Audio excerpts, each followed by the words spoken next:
Joanne, the governor says that the state has come a long way but needs to go a lot further. His $48.2 billion budget calls for an additional $50 million for police protection for cities that are in distress, like Detroit and Flint and Saginaw. He also announced that they've reached a tentative agreement with the Michigan State Troopers that he hopes will be ratified soon.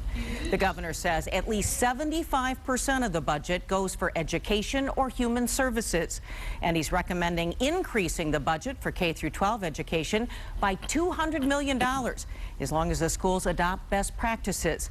He says too often we get caught up in the short-term crisis, but he wants to prepare for the long term. We do have cities in distress. We have a public safety issue in our state, and we are addressing those. But at the same time, we need to look at the long term and the important.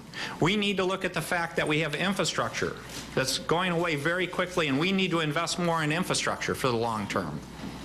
We need to look at saving dollars for when the times aren't the best. Are we going to have the resources to provide safety net services to our citizens? So it's not one at the expense of the other, but a thoughtful approach that balances both those parameters together. He said it's imperative the state have a rainy day fund. He's going to insist on it. The governor says we have 76,000 jobs open in our state, and he wants to improve education so that people are qualified for the advanced technical jobs that are open. He says the situation has stabilized in Michigan. We're no longer seeing so many of our workers leave the state.